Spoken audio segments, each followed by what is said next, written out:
ಸ್ನೇಹಿತರೆ, ಇದು ಅರ್ಕಾವತಿ ನದಿಯ ಪಾತ್ರದ ಒಂದು ಪ್ರಮುಖ ಕೆರೆ, ದೊಡ್ಡಬಳ್ಳಾಪುರ ತಾಲೂಕಿನ ನಾಗರಕೆರೆ. ಇದಕ್ಕೆ ಆದೊಂದು ಇತಿಹಾಸ ಇದೆ ಕೆರೆ.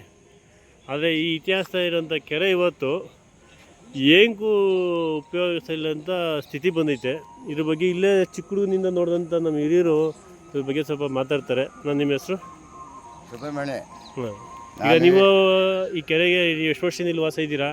ನೀವು ಹುಡುಗರ ಇದ್ದಾಗ ಹೆಂಗಿತ್ತು ಕೆರೆ? 60 ವರ್ಷದಿಂದ ನೋಡ್ತಾ ಇದ್ದೀವಿ. 60 ವರ್ಷದಿಂದ ಯಾವಾಗ ನೀರು ಹೋಗ್ತಾನೆ ಇರೋದು. ಇಲ್ಲಿ ಎಲ್ಲ ಗದ್ದೆಗೆಲ್ಲ ಹೋಗೋದು ನೀರು, ಬೆಳೆ ಬೆಳೆಯೋರು. ಇವಾಗ ಎಲ್ಲ ಇಲ್ಲ. ಮೊದಲು ಹೆಂಗಿತ್ತು ನೀರು, ಇವಾಗ ಹೆಂಗಿದೆ ನೀರು? ಮೊದಲು ನೀರು ಹೆಂಗಿತ್ತು, ಇವತ್ತು ಇವಾಗ ಹೆಂಗೈತೆ ನೋಡಿ? ಹಿಂಗೆ ಅಧ್ವಾನವಾಗಿ ಐತೆ. ಮೊದಲು ಊರಿನ ಜನ ಎತ್ಕೊಂಡು ಹೋಗೋರು ಕುಡಿಯೋಕ್ಕೆ. ಹಿಂಗೆ ಡೈರೆಕ್ಟ್ ಕೆರೆಯಿಂದ ಕೆರೆ ನೀರು. ಅವಾಗ ಅರಿವಿ ಒಳಗೆ ಗಿಂದಿಗೆ ಯಾವುದು ಇರಲಿಲ್ಲ. ಅರಿವಿ ಒಳಗೆ ತಗೊಂಡೋಗೋರು ಅವಾಗ. ಇವಾಗ ಅರ್ಕಾವತಿಯಿಂದ ಬರೋದು ಇದು ನೀರು.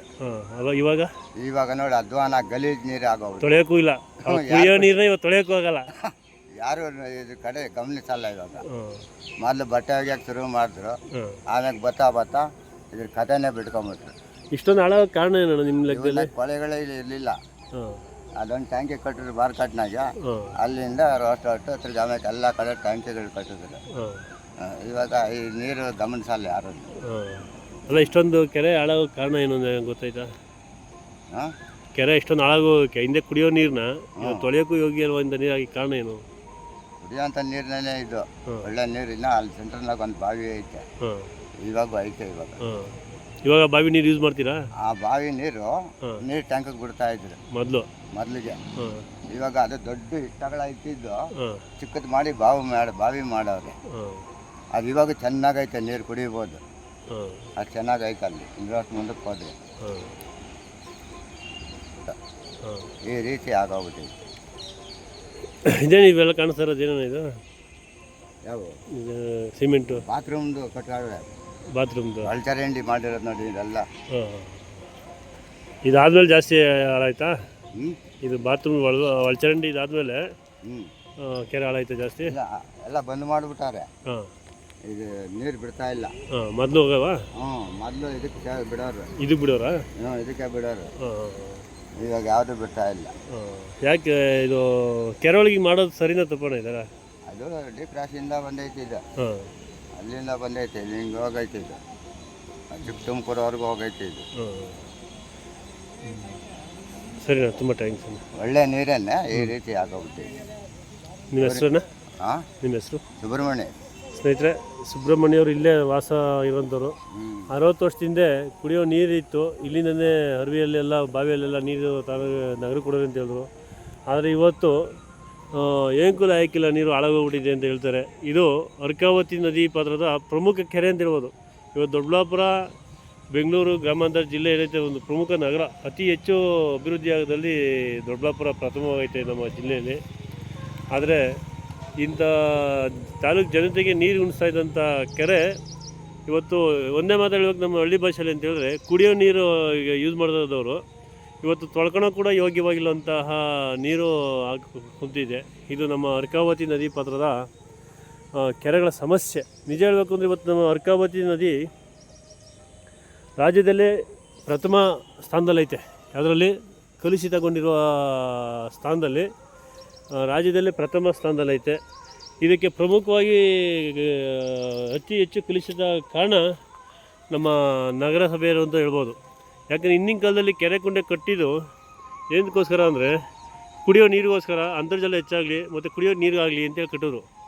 ಆದರೆ ಇವತ್ತಿನ ನಮ್ಮ ಓದಿ ಹಿಂದಿನ ಕಾಲದ ವಿದ್ಯಾಭ್ಯಾಸ ಅಷ್ಟಿರಲಿಲ್ಲ ಅಂತ ಹೇಳ್ತಾರೆ. ಆದರೆ ಇವಾಗ ಓದಿ ವಿದ್ಯಾಭ್ಯಾಸ ಅಂತವರು ತುಂಬ ಕಲ್ತಿರೋಂಥವ್ರು ಎಲ್ಲ ಏನು ಮಾಡೋರು ಅಂತೇಳಿದ್ರೆ, ಇದು ಕುಡಿಯೋ ನೀರು ಕೆರೆಯಲ್ಲಿ, ಒಳ್ಳೆ ನೀರು, ಸಿಹಿ ನೀರು ಕೆರೆಯಲ್ಲಿ ಏನು ಮಾಡೋರು ನೋಡಿ. ಸುಮಾರು ಈ ಥರ 32 ಹೋಲ್ಸ್ ಇದೆ. ದೊಡ್ಡಬಳ್ಳಾಪುರ ನಗರ ಕುಡಿಯೋ ನೀರಾಗಿದ್ದಂಥ ಕೆರೆ ಇವತ್ತು ದೊಡ್ಡಬಳ್ಳಾಪುರ ನಗರ ಜನತೆಯ ಮಲಮೂತ್ರ ಸಾಗಿಸೋ ಕೆರೆ ಆಗಿದೆ.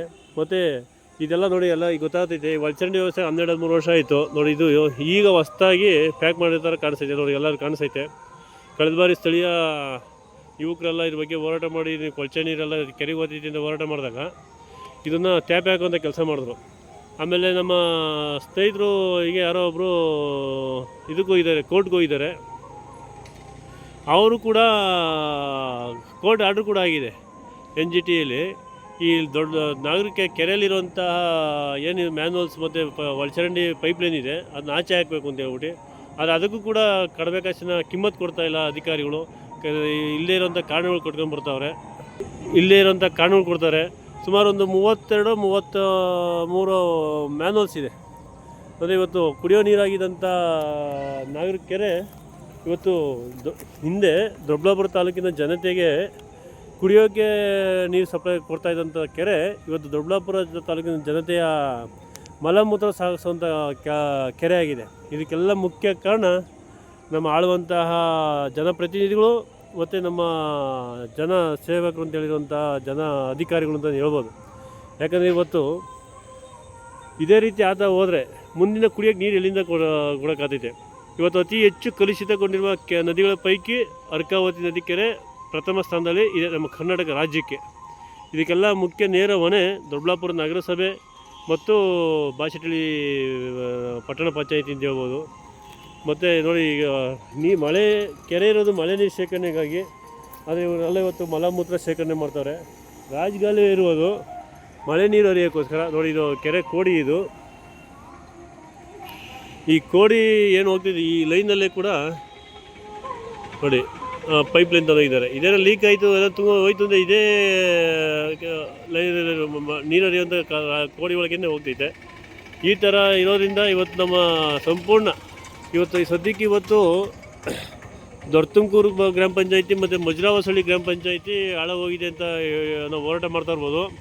ಆದರೆ ಇದೊಂದು ಇಡೀ ನದಿ ಅರ್ಕಾವತಿ ನದಿ ಹಾಳಾಗೋಗಿದೆ ಆಗುವಂಥ ಪರಿಸ್ಥಿತಿ ಇವತ್ತು ಎಲ್ಲ ಈಗಾಗಲೇ ಹಾಳಾಗೋಗಿದೆ. ಅದರಿಂದ ಪ್ರತಿಯೊಬ್ಬ ಜನರು ಕೂಡ ಇದ್ರ ಬಗ್ಗೆ ಜಾಗೃತಿ ವಹಿಸಿ, ಯಾರೋ ಬರೀ ನಮ್ಮ ಕೆಲಸ ಆಯಿತು ಕತೆ ಆಯಿತು ಅನ್ನೋದಲ್ಲ.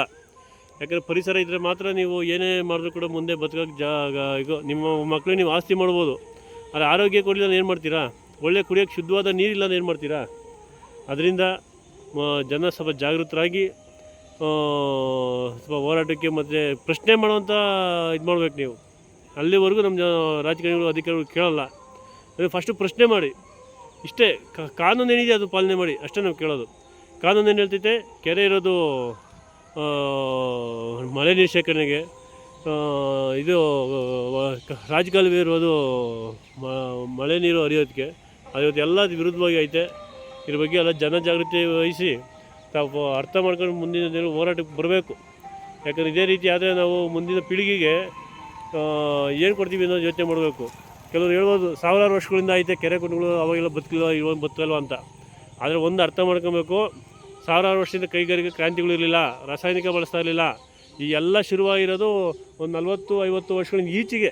ಇವತ್ತು 40-50 ವರ್ಷದಿಂದ ಈಚೆಗೆ. ಉದಾಹರಣೆ ಒಂದು ನಮ್ಮ ಬೆಂಗಳೂರು ವೃಷಭಾವತಿ ಕೆರೆನ ಒಂದು ಉದಾಹರಣೆ ತಂಬೋದು. 30 ವರ್ಷಗಳ ಮುಂದೆ ಗಾಳಿ ಆಂಜನೇಯ ಸ್ವಾಮಿ ದೇವಸ್ಥಾನದ ಹತ್ರ ನಾವು ಅಲ್ಲಿನ ಮೊನ್ನೆ ನಾವು ಯಾವುದೋ ಒಂದು ವೀಡಿಯೋದಲ್ಲಿ ನೋಡಿದ್ವಿ. ಆ ನೀರನ್ನ ನಾವು ಕುಡಿದು ಸ್ನಾನ ಮಾಡಿ ದೇವಸ್ಥಾನಕ್ಕೆ ಹೋದಾದ್ವಿ ಅಂತ ಹೇಳ್ತಾರೆ. ಆದರೆ ಇವತ್ತು ಅದರಲ್ಲಿ ಕೈ ಕೂಡ ತೊಳ್ಕೊಂಡ್ರೆ ನದಿಯಲ್ಲಿ ಇವತ್ತು ಕಾಲು ತೊಳ್ಕೊಂಡ್ರೆ ಮನೆಗೆ ಹೋಗಿ ತೊಳ್ಕೊಂಡ ಪರಿಸ್ಥಿತಿ ಐತೆ ಅಂತ ಹೇಳ್ತಾರೆ. ಇದು ನಮ್ಮದು ಇನ್ನು 30 ವರ್ಷಕ್ಕೆ ನಾವು ಇದೇ ರೀತಿ ಬಿಟ್ಬಿಟ್ರೆ ನಮ್ಮದು ಕೂಡ ಮುಂದಿನ 30 ವರ್ಷದಲ್ಲಿ ಆ ಥರ ಆಗ್ತೈತೆ. ಅದರಿಂದ ದಯಮಾಡಿ ಮುಂದಿನ ತಮ್ಮ ಮಕ್ಕಳ ಪೀಳಿಗೆ ಅಂದರೆ ಯಾರಪ್ಪ ಅನ್ನೋದ್ರ ಪ್ರತಿ ನಮ್ಮ ಮಕ್ಕಳು ನಿಮ್ಮ ಮಕ್ಕಳು ಪ್ರತಿಯೊಬ್ಬರ ಮಕ್ಕಳಿಂದಲೇ ಮುಂದಿನ ಪೀಳಿಗೆ ಬೆಳೆಯೋದು. ಅದರಿಂದ ಮುಂದಿನ ಪೀಳಿಗೆಗೋಸ್ಕರ ತಮ್ಮ ಪ್ರಶ್ನೆ ಮಾಡುವಂತಹ ಇದನ್ನು ನಾವು ಕಲ್ತ್ಕೊಬೇಕು. ಸುಮ್ಮನೆ ಹೇಳ್ತಾರೆ ಎಲ್ಲರೂ ನಾವು ಅದು ಮಾಡಿದ್ದೀವಿ ಇದು ಮಾಡಿದ್ದೀವಿ ಬೋರ್ಡ್ಗಳು ಹಾಕ್ತಾರೆ. ಅದು ಬೋರ್ಡಲ್ಲಿರೋ ಅದು ಒಂದು ಕೂಡ ಏನೂ ಮಾಡಲ್ಲ. ಸುಮ್ಮನೆ ಅಧಿಕಾರಿಗಳು ಮಾಡಬೇಕು ಮಾಡ್ತಾರೆ, ಆದರೆ ಪಾಲನೆ ಅಂತೂ ಮಾಡಲ್ಲ. ಅದರಿಂದ ದಯಮಾಡಿ ತಮ್ಮ ಎಲ್ಲ ಜನತೆಯಲ್ಲಿ ವಿನಂತಿಸೋದು ಏನಂದರೆ ಮುಂದಿನ ಪೀಳಿಗೆಗೆ ಮುಂದಿನ ಜನಾಂಗಕ್ಕೆ ಒಳ್ಳೆ ಪರಿಸರ ಕೊಡೋದ್ರ ಬಗ್ಗೆ ಎಲ್ಲರೂ ಮುತುವರ್ಜಿ ವಹಿಸಬೇಕು ಅಂತ ಮುಖಾಂತರ ಕೇಳ್ಕೊತಾ ಇದ್ದೀವಿ. ಇನ್ನು ಮುಂದಿನ ವಿಡಿಯೋದಲ್ಲಿ ಇನ್ನು ದೊಡ್ಡತುಮಕೂರು ಕೆರೆ, ಚಿಕ್ಕತುಮಕೂರು ಕೆರೆ ಅದರ ಆಗು ಹೋಗುಗಳ ಬಗ್ಗೆ ಒಂದು ವಿಡಿಯೋ ಕೂಡ ಮಾಡಿ ಬಿಡ್ತೀವಿ. ಮತ್ತು ಎಲ್ಲರಿಗೂ ಧನ್ಯವಾದ. ಎಲ್ಲರೂ ಈ ಸೇವ್ ಅರ್ಕಾವತಿ ಎಂಬ ಒಂದು ಯೂಟ್ಯೂಬ್ ಚಾನಲ್ಗೆ ಸಬ್ಸ್ಕ್ರೈಬ್ ಆಗಬೇಕು ಅಂತ ತಮ್ಮಲ್ಲೆಲ್ಲರನ್ನೂ ಕೇಳ್ಕೊತಾ ಇದ್ದೀವಿ.